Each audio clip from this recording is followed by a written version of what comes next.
Welcome everybody to the second session of Giles and Darren. Again, this is a very easy one for me as an introduction because I only have to say the names. Together with us today is as well Herb Daly, who's for most of you pretty familiar, and he's going to moderate the discussion a bit as well. And I hope you have fun. If you were not able to attend yesterday's session of Giles and Darren, I would really recommend to watch the replay, which is available as well.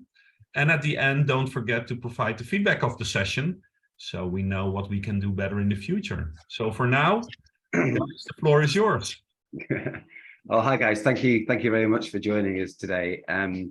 Just by way of introduction, my name's Giles Newson. I look after a lot of our clients in the UK and EMEA.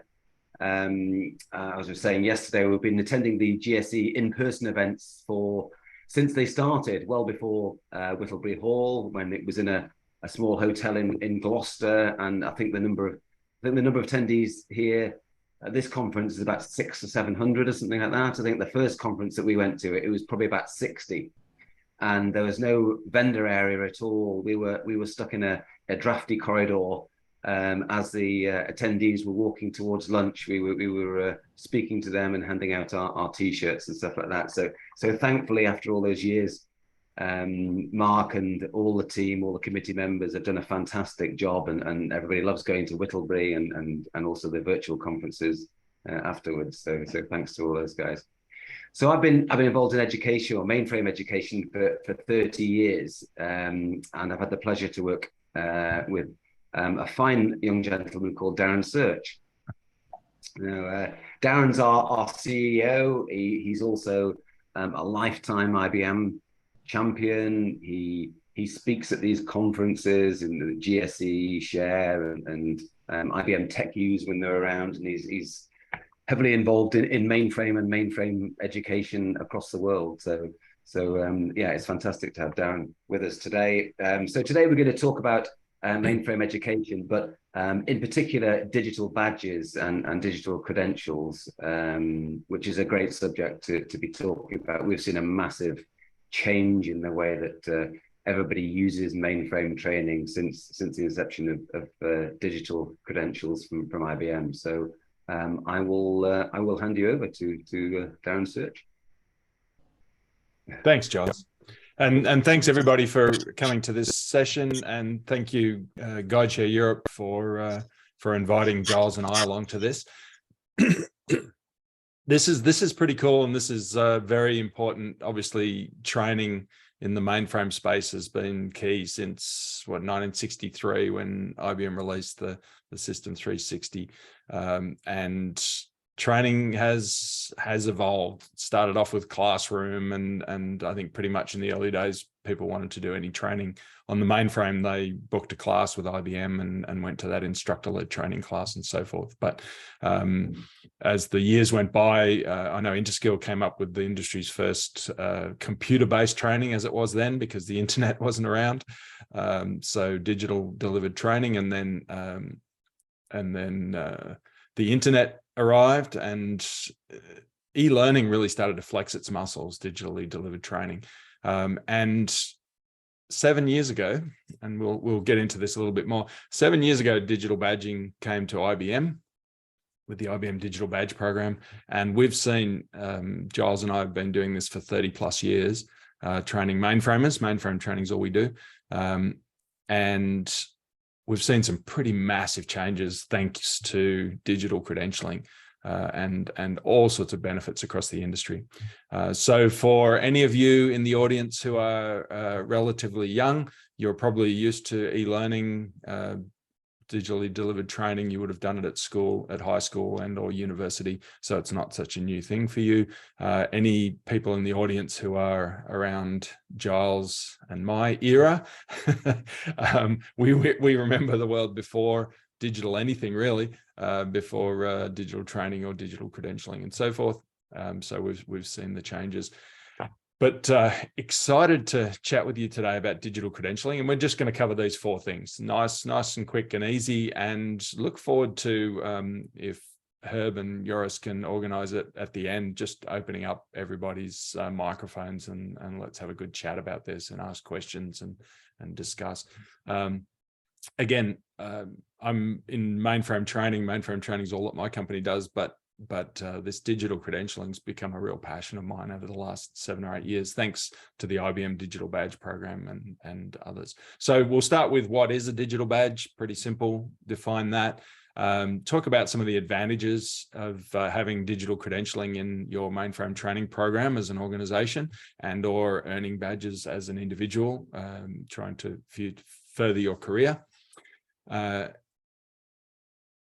The benefits of workforce engagement and retention, and industry skills benchmarking. So pretty simple stuff. What is a digital badge? So when digital badges first came out, I think most people like me, I suppose, just thought, okay, another sticker like the school teacher used to put on your homework back in the day, little gold star sticker or something like that, a little smiley face.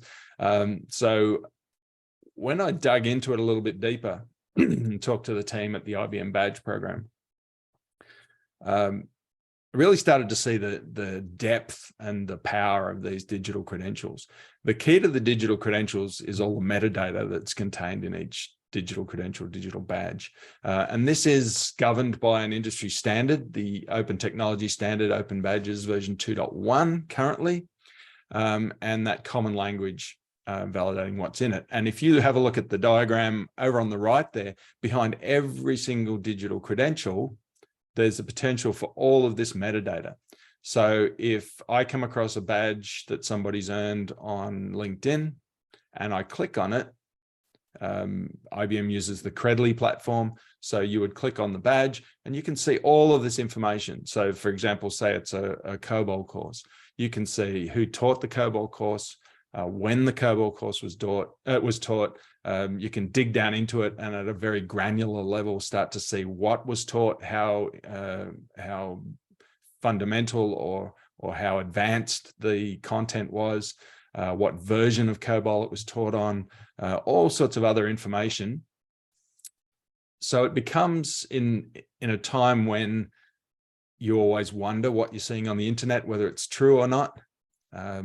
This becomes an objective sort of benchmark and objective level of truth as to what somebody has done to earn that badge. Now, badges are awarded for all sorts of things. IBM awards badges for heavily for training, but also for completing projects, for earning patents, for speaking at conferences, for charity work, for any sort of other achievements, lifetime achievement awards, and all sorts of other things. So there are thousands of IBM badges.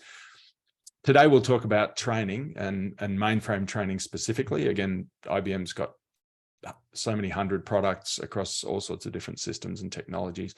So there's badges for those as well. But we'll focus in on mainframe training. That's why we're here at GSE, and that's what InduSkill does. So around the mainframe training, you can earn this badge, and it's IBM's objective statement saying that you have done this training that's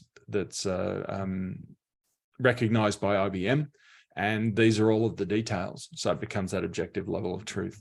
And it's around, you carry that with you. So if you leave your job and go to another company, this is something that you own. This is something that you've earned. It travels with you in I think Credly calls it their backpack, but it travels with you, and you can collect these across a lifetime, which ties into lifetime learning, something I talked about yesterday and we'll probably brush on today.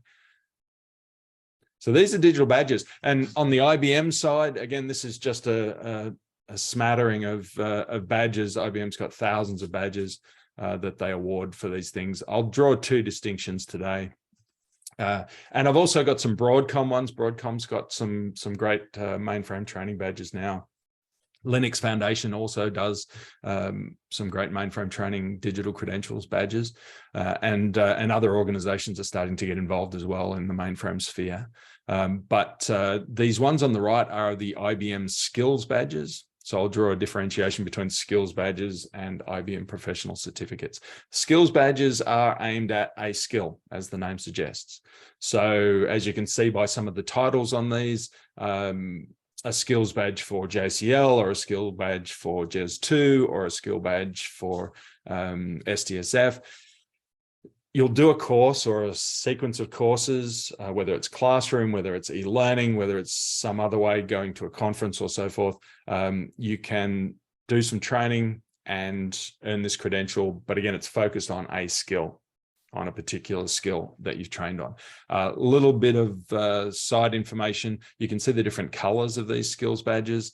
IBM makes their foundational badges green. So anytime you see green, you can also see by the little bars in the bottom right corner, excuse me, like a cell phone signal bar. So the first one's lit up white. So foundational level are green. The burgundy red color is intermediate, and the blue is advanced training. So again, based on that color code, you can see the level of the training that the person has done to achieve that skills badge. So these are skills badges. There's thousands of those, as mentioned, for all sorts of different, in the mainframe space, for all sorts of different mainframe training. This is a second type of badge, and this is very new. And this proudly is a collaboration between Interskill and IBM that have brought these, because the Microsoft industry, the Cisco, the AWS, et cetera, has really focused training around certification for many years.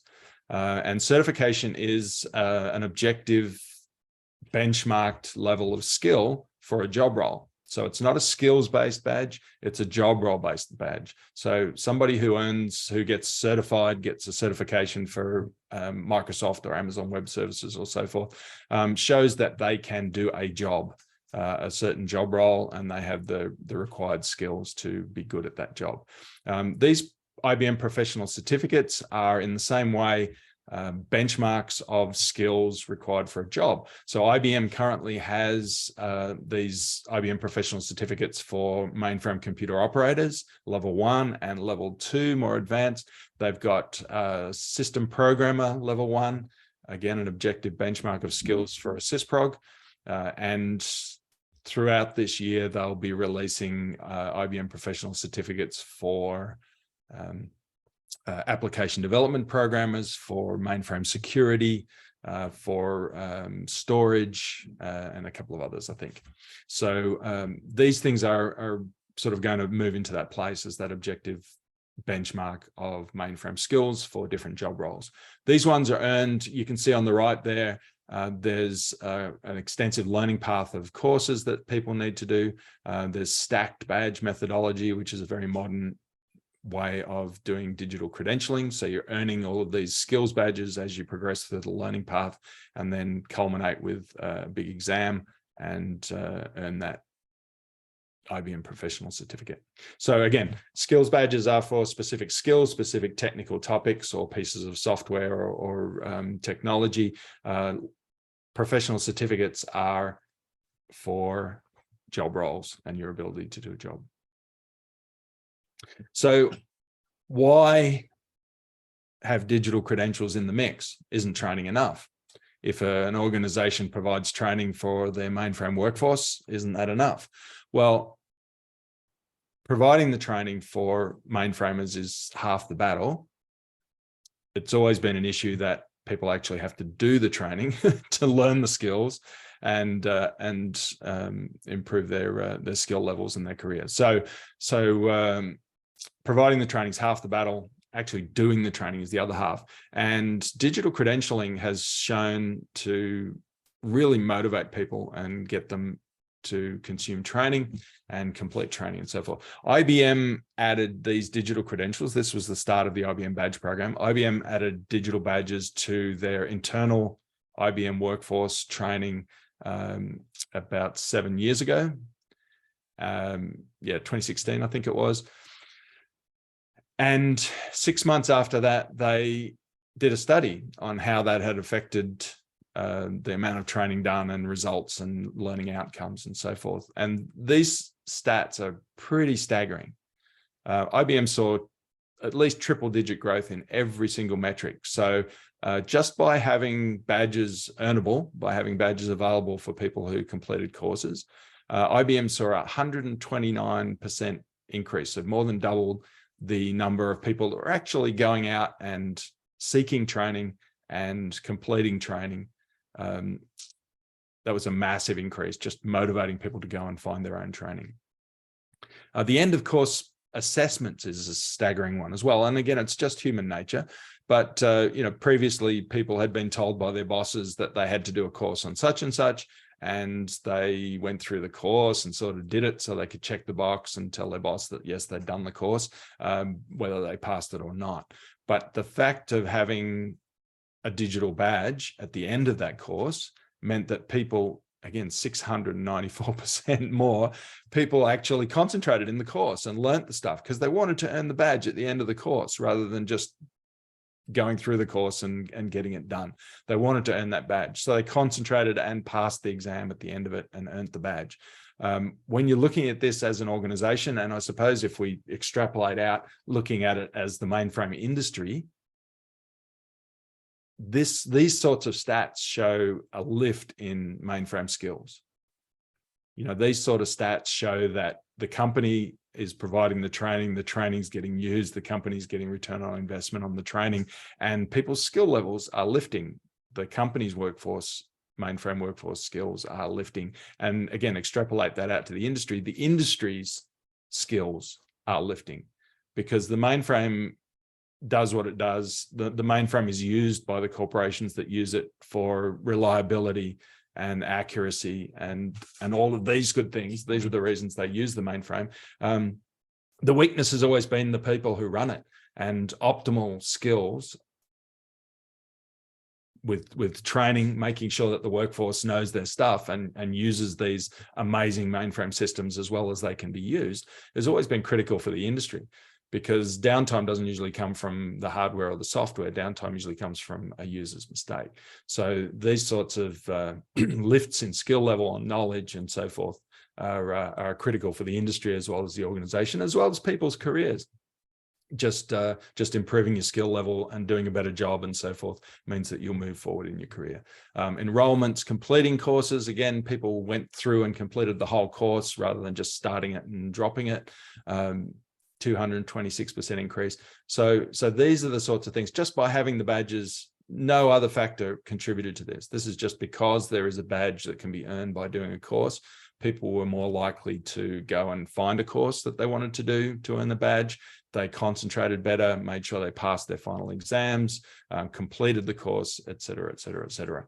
So pretty staggering data showing the efficacy of badges to motivate personnel and improve training outcomes, I suppose, which again, the industry needs, corporations need, and we all need as mainframers to improve our careers and move forward and do our jobs better and be happier at our work and look for promotions and so forth. There are a couple of other things that I don't think anybody really predicted. IBM Smarter Workforce Institute analyzed data from over 19,000 workers in 26 countries. And what they were looking at in this study was what difference it made for organizations that provided extensive training, copious, readily available training to their workforce, and recognized them for achievements in that training, for passing courses, for getting good grades and so forth, compared to companies that didn't train their personnel enough, and compared to companies that weren't recognizing their personnel for the training. And look at these sorts of, look at these results. They found a 3-time increase in employee engagement. Again, this is providing copious training and doing things like digital credentialing to digital badges to recognize personnel. Employees were more engaged. When employees are in a job role and they're not quite sure, they know what they're doing and they're not getting the training to train themselves up for their job and they're worried about making mistakes and so forth, they're likely to either just not be engaged or they're likely to leave, which is the second one. So providing this training people up so that they can not only do their job well, but expand their training and potentially move up into promotions or other job roles and so forth. Started to see that massive increase in employee engagement. And that translates to productivity. It translates to less downtime, less errors, all of these sorts of things, a happier workforce, so many things, so many benefits, again, coming from widely available training provided by an organization, and recognizing people. And as I mentioned before, 2 times the improvement in workforce retention. So people are more likely to stay and not leave. If they're trained, they know how to do their job, they're happy doing their work, they've got upward mobility, they can see a future and potential promotion or moving into other job roles, again, because of the training, they're more likely to stay. And at the moment, if you want to Google the Great Resignation, they're calling it, after the pandemic, there's a lot of people shifting and changing jobs or retiring. This is pretty critical for any mainframe organization out there to retain your skilled mainframe personnel. It's incredibly hard to replace mainframers, and there's enough leaving from retirements. If you're starting to lose them for dissatisfaction and looking elsewhere, then you're in a lot of trouble.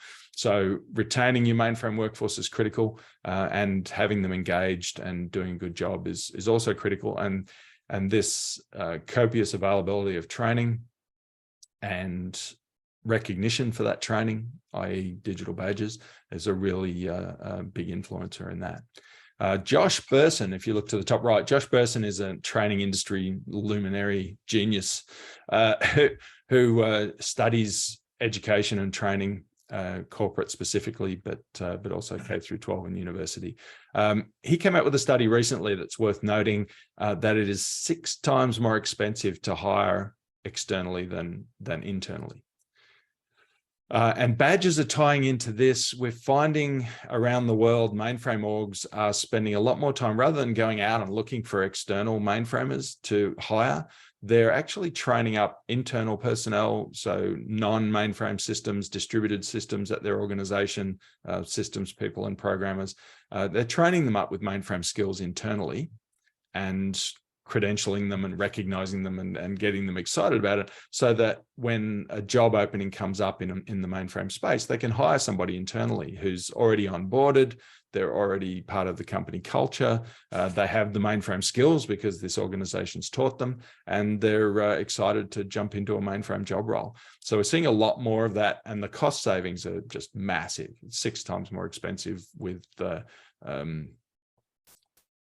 the recruiting costs and all sorts of other things, delays and so forth. So way more cost effective to train up people internally and in mainframe skills and move them across into mainframe job roles. So all of this sort of ties into that readily available training and the badging and the recognition of that the badging provides, because not only are people excited to learn new skills and so forth, LinkedIn is a great indicator of this. When you see your colleague has just earned a badge on a mainframe skill or something else on LinkedIn, you suddenly start to think, okay, maybe I should be earning some of these badges. So you're going to look to do some of that yourself or do an extra course yourself. We've seen this across the industry, that when some of your personnel, the early adopters, the keen trainers are starting to earn these badges, it starts to lift up the rest of the workforce as well. People get more interested in doing courses and, oh, how did you earn that badge? Where did you get that course? And again, that lifts the skill levels as well. There's other issues I talked about with the IBM professional certificates. Industry skills benchmarking is an important one, and that's where certifications have always come in the past. When a mainframer does a COBOL course, what does that mean? You know, if they go to one training vendor or another training vendor or another training vendor and do a COBOL course, is there a benchmark of skills there? Some vendors may have some things included in their COBOL course, others may have other things included in their COBOL course, some may be quite advanced, some may be very, very fundamental. So there's definitely a need for that benchmarking of skills. And digital credentialing provides that, so that when somebody sees that someone's earned a badge, you know, again, by clicking into the badge and looking at the metadata, that they have learned this to a granular level, everything they learned, what level it is, how advanced it is, who taught it, when it was taught, what version it was taught on, et cetera, et cetera, et cetera. So these are the benchmarks, again, from IBM, and you would have seen Broadcom and Linux Foundation and so forth. So a lot of companies are starting to do that as a form of benchmarking. The culture of learning. Giles, I'm sorry, I'm chatting too much. I'm not even including you in this. You're on mute too. A culture of learning is just an incredible advantage for any organization. And I suppose the simplest way of describing a culture of learning, please Google culture of learning or learning culture and read up on it. It's a massive competitive advantage for your organization. And what a culture of learning is making training cool and accepted, I suppose. There's various ways that you can put that together, things that you can do, but I suppose it boils down to, instead of management at an organization, a mainframe organization, pushing people to do the training, telling each mainframer, you have to do a course on this, and them doing it or maybe doing it. A culture of learning is recognition of training and making training readily available, which we've talked about. But it means that people start to think, okay, this is part of my regular career. This is part of what I need to do every year. I think IBM has a Think 40 program where all IBM employees worldwide have to do at least 40 hours of training a year. And that's, studies show, a very, very good level of training to keep your skill level up. So a culture of learning means that in your organization, there's training available, you get rewarded for doing the training, and you're way more likely to do that 40 hours of training a year, just to go out every week or once a month and do a class or do an e-learning course or read some articles or come to GSE UK virtual and listen to lots of mainframe people from around the industry speaking about things. This is all training. Even on LinkedIn, just reading articles, little 1 minute, 2 minute, 5 minute articles about mainframe this and new technologies and people's opinion. This is all training. But a culture of learning means that it's just widely accepted that people need to learn and keep their skill level up and improve themselves as part of their normal career. So again, Google it, read up on learning culture or culture of learning. Try and be a hero in your organization, or talk to management, or if you are management, look at that, because it takes the pressure off managers trying to push their personnel to do training. And it means that personnel will actively, voluntarily go out and seek training and consume training throughout the year. So that's definitely less of a headache for a manager, and lifts the whole organization. And again, extrapolating that lifts the mainframe industry, which is what we're all trying to do. We talked about that objective source of digital truth that a badge provides. So it shows you what training was done and when it was done and who delivered the training, so that you know. People can't just say that they know COBOL and they did a course once upon a time. Well, how do you know? But a badge provides that truth. And we talked about external and internal. So all of this is the badges. There's no cost for this. You don't have to go out and buy badges. You don't have to pay a subscription to start earning badges. There's no cost to any of this. Really, some courses in the industry, some mainframe courses, have badges associated with them, because the training vendors work with IBM to get these courses accredited with IBM and have a badge for them. So just look for training with badges. As an organization, when you're looking at what training to use for your personnel, and you have a choice between a COBOL course or a JCL course or a ZOS course with a badge or without a badge, pick the one with the badge, because your personnel are more likely to go through the course. They'll get better training results, as you saw by that IBM study. The fact that your personnel are going to post this badge up on LinkedIn, and all their colleagues are going to see that they've earned this badge, it's more likely that your other personnel will be saying, hey, how can I get this training? I'd like to earn that badge too. So there's incredible number of ways that this lifts your culture of learning, your workforce skills, et cetera, just by choosing training. When you're going to choose training with a badge. And if you're a mainframer out there and you're looking to improve your career and so forth, again, choose one with a badge, put it up on LinkedIn, show it off, let your bosses, let the organization see that you're investing in training and you're increasing your skill levels, and you're somebody to watch. Somebody that's going to become a real mainframe star because you're working so hard on your skills and your knowledge. So try and simply pick badges. Go to ibm.com/badging and find out all about IBM badges. Again, IBM offers badges for all of their product lines, all of their technologies. So there's an enormous array of them there, but you can obviously search by all sorts of mainframe topics and look for the IBM professional certificates. You can go to credly.com, which I didn't put on this slide. Credly is the badging program that IBM uses, the digital credentialing program. Credly.com, you can look for IBM badges and start to see the full array of those. It's maybe I'm strange, but I find it a lot of fun to go and find a badge and go, oh, this badge looks nice. And you click on it and you go down and you go, oh, okay, who delivers that training? That's interesting. Does it cover everything I need? Oh yeah, it does. Okay. How do I sign up for it? Who do I contact?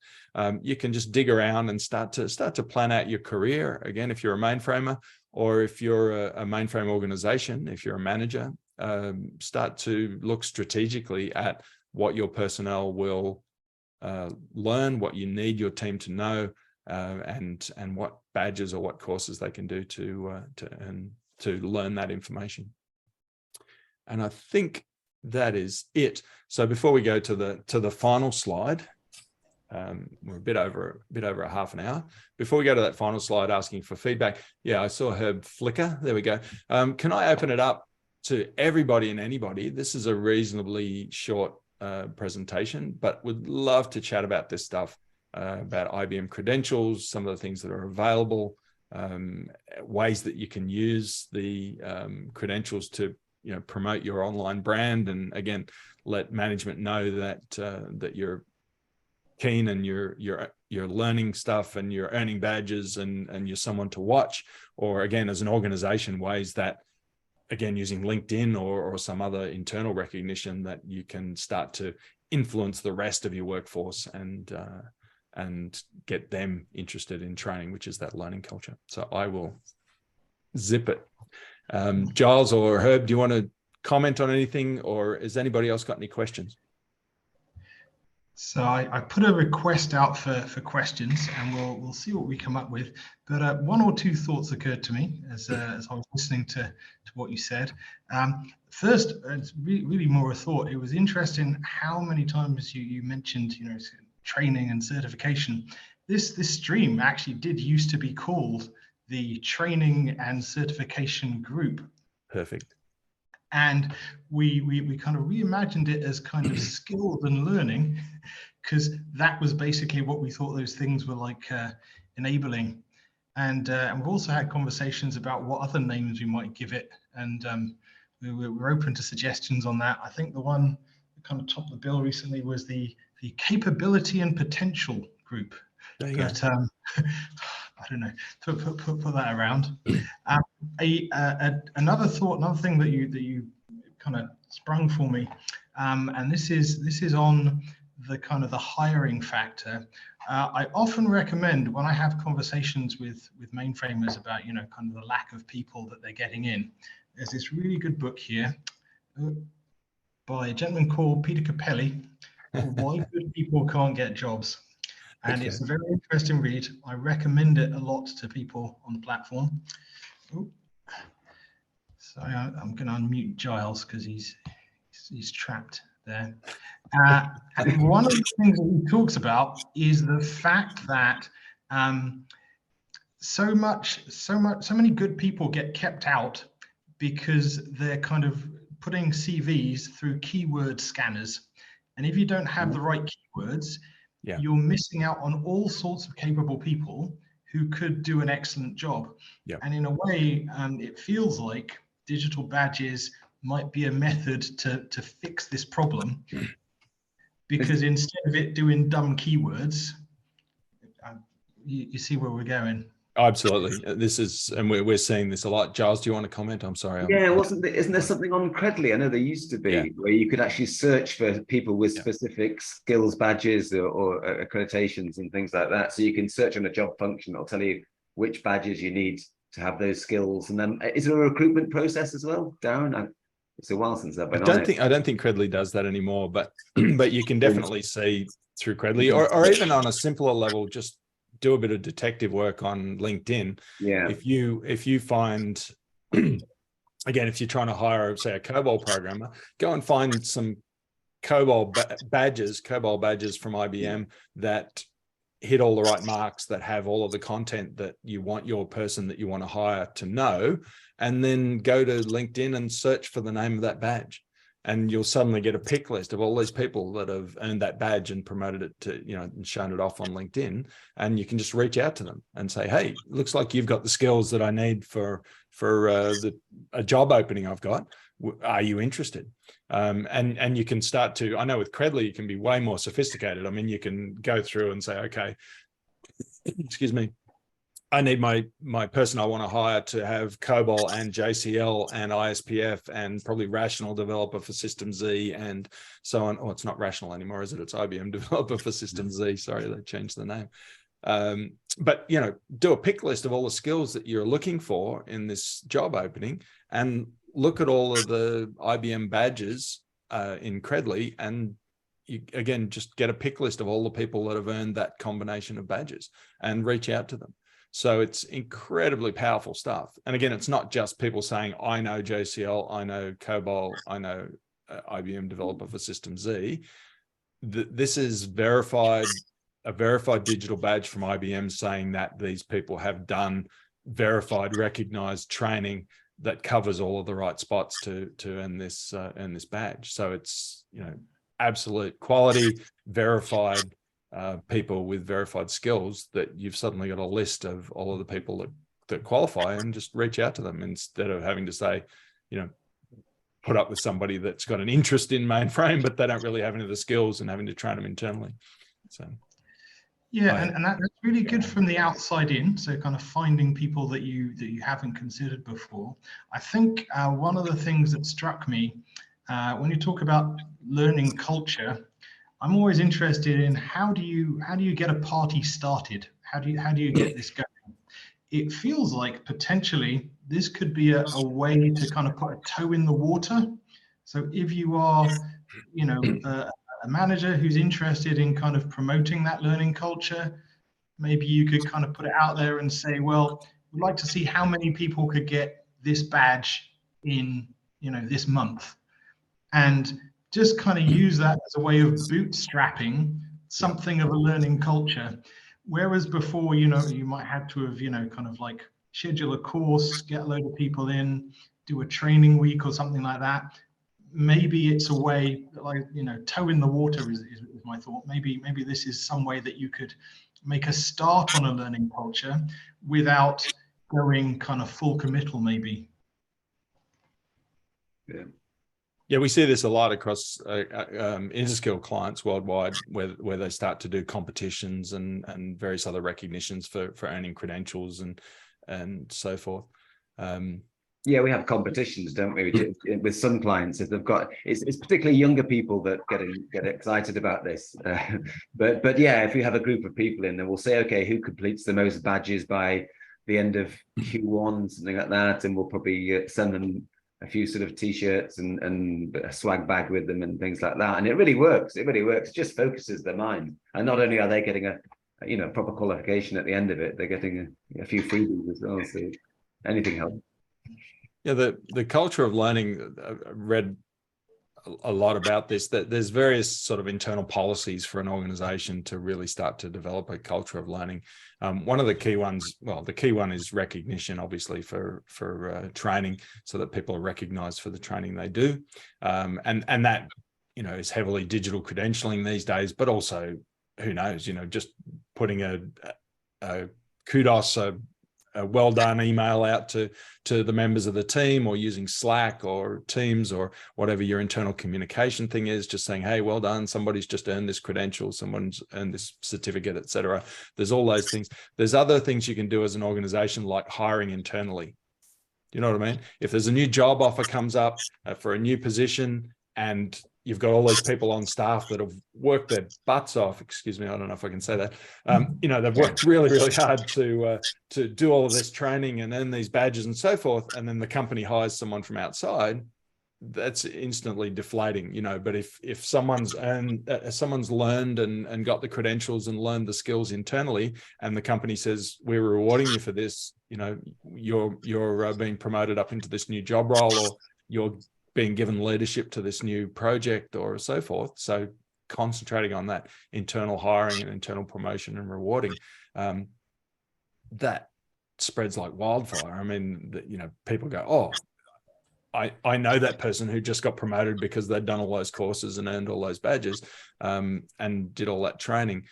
I'm going to do that too. You know, there's that path. So those sorts of things, as an organization, can really help to lift that learning culture up and get it started. And it does. It really snowballs. We've seen it. Well, again, and this is, you know, vendor agnostic. We're speaking here for GSE, and this isn't about Interskill at all, but just as proof in the pudding, good old English saying.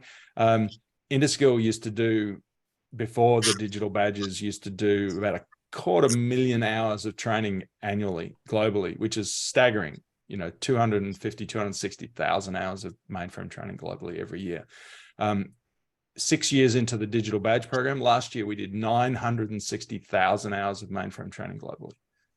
So, you know, nearly quadrupled. And this is the power of the badges to make people want to do training, to do more. There was a gentleman, as a friend of mine, he was one of the leaders of a computer operations group for a transportation org here in the US. And he came to one of the share conferences a couple of years ago in, well, actually pre-pandemic in the US here. And he said, hey, I've earned these 3 badges this year. And I did a bit of mental math and said, okay, that's like about 30 hours of training you've done this year. That's incredible. And I said to him, on a personal level, would you have done that much training if it wasn't for the badges? And he laughed. He said, I wouldn't have done any training if it wasn't for the badges. He said, the reason I did 30 hours of training because I wanted to earn these badges.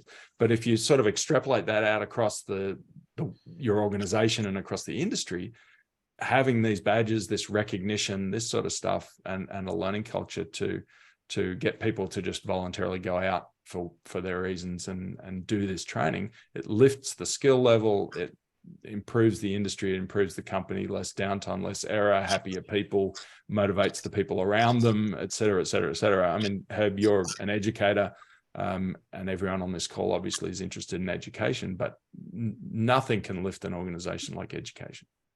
You know, the potential, you can tweak systems, you can get new software, you can do all that sort of stuff and have incremental improvements in things. But if you get your workforce highly skilled, optimally skilled, the increases in productivity, decreases in downtime and error, the benefits of good education and having it adopted and well used is just unparalleled. There's nothing can shift an organization's potential for success more than training.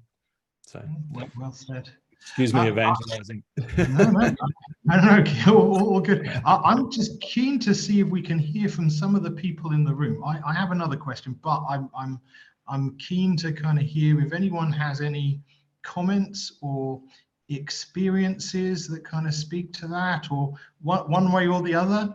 You know, has anyone tried them and it didn't work for them? Curious if we got anyone in the room. You could either put something in the chat, or I'm happy to unmute you if you raise a hand. I would let you speak. I just don't want to unmute people who aren't ready to be unmuted. That can go badly.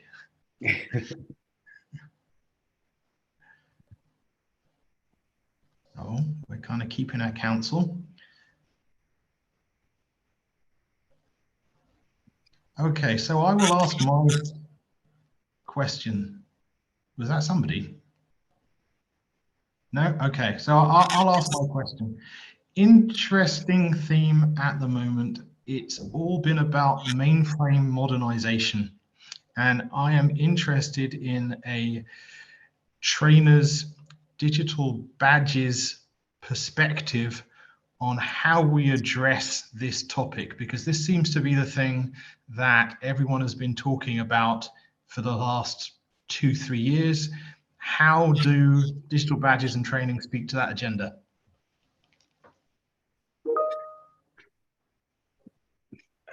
Mainframe modernization. Sorry, Giles, did you? No, you carry on, mate. That was for you. Mainframe modernization is a bit of a nebulous term. It's thrown out there for, you know, thrown out there for a wide variety of reasons. I know organizations that have competing products to the mainframe use it as a way of saying, hey, we want you to get off the mainframe and come to our systems. I think, personally, I think IBM has messaged, I'm a big fan, obviously, but IBM has messaged this brilliantly when they shifted to talking about the hybrid cloud and the mainframe being part of the hybrid cloud.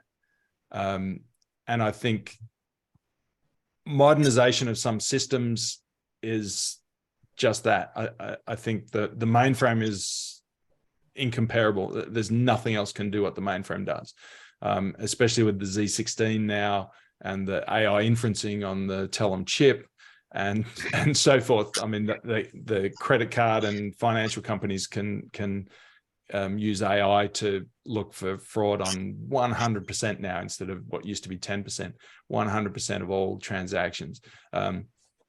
The downtime is measured in minutes per decade. There's nothing else can do what the mainframe does, but some processing, some applications can run on other systems. They don't need to run on the mainframe. So I think modernization, as far as I'm concerned, means, you know, maybe moving some of the things to the systems that are needed to run it and keeping the things on the mainframe that are critical, that can't run as well on anything else as the mainframe.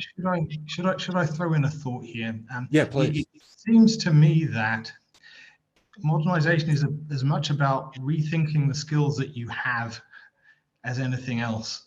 So it might well be you're experienced in a particular language, but all sorts of new features kind of come along, and it's kind of an invitation to kind of renew what you know and to possibly expand it. You know, we're looking at systems that are kind of polyglot.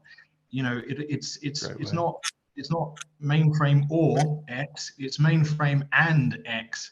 And so you could see ways that this might be bringing more and more people to pick up you know, kind of tools and ideas that they haven't been exposed to before, and to renew and refresh the things that they think they already know. Because I'm sure you know people and they go, oh, I wouldn't do a COBOL course. I did COBOL, like, you know, 30 years 1984.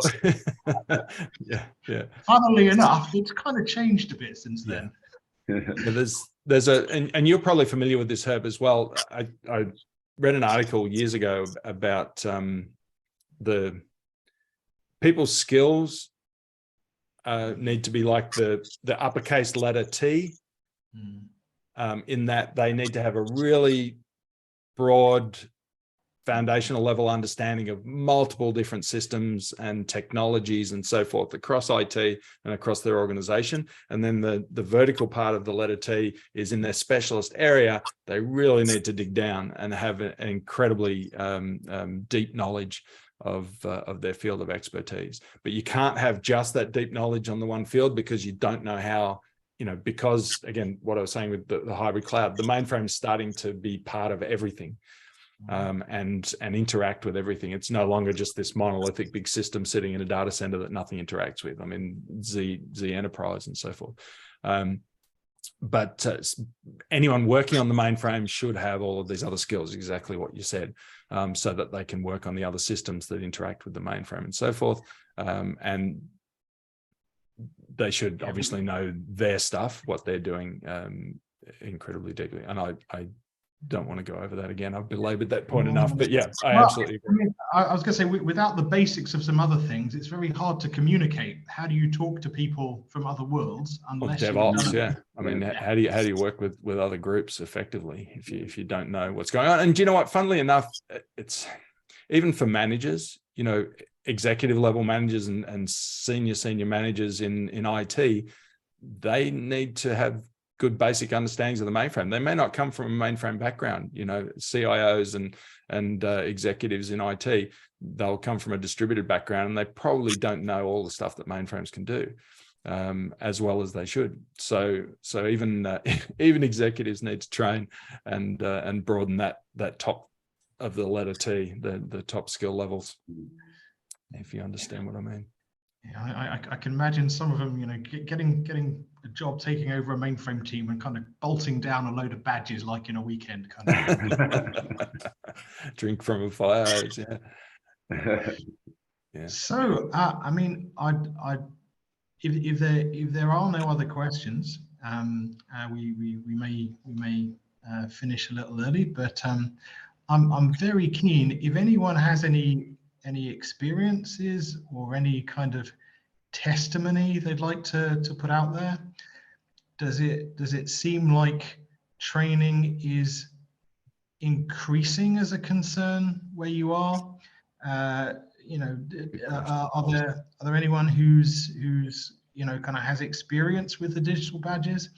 What kind of things are going on in your world, people? You can use the chat. I could unmute you. Or we're keeping our counsel top secret, but that's okay.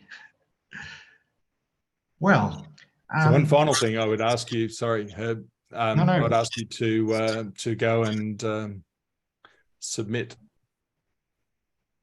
your feedback. Sorry, I'm just moving this around on the screen. Please submit your feedback for the session and be kind, be gentle. We would really appreciate it, and thank you for coming along and listening.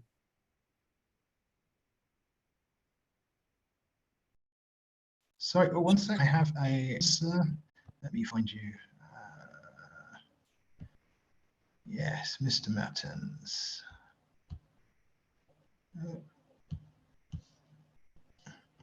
This is better. There was no way that I could unmute myself. Yeah. My apologies.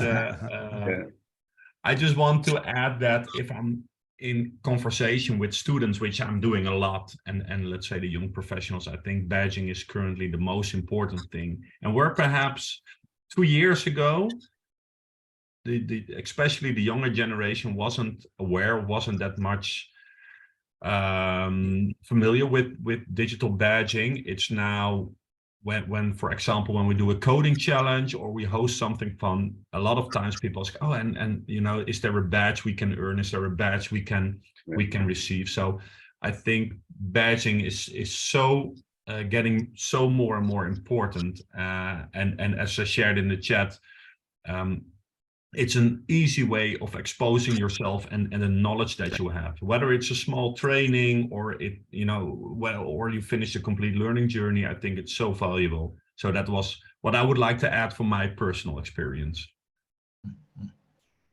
And this is just quickly, LinkedIn is now what people used to have a resume of their skills and experience, and no one would know that this person existed, and no one would know that this resume existed unless that person found a job they wanted to apply for and actually sent it to them. LinkedIn, with digital badges and the other information on LinkedIn, is your resume 24 hours a day, 7 days a week, 365 days a year. It's out there and searchable.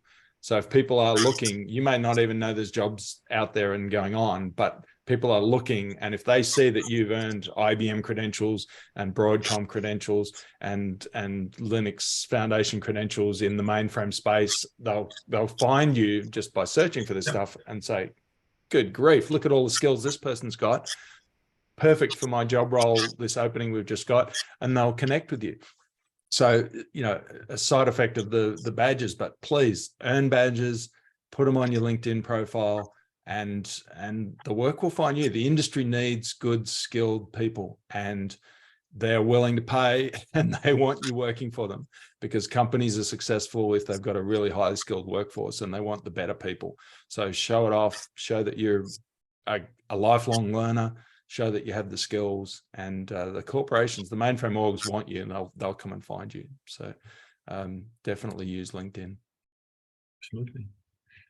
Okay. Yeah, I had my note here that says digital badges are your trail of breadcrumbs. So there we go.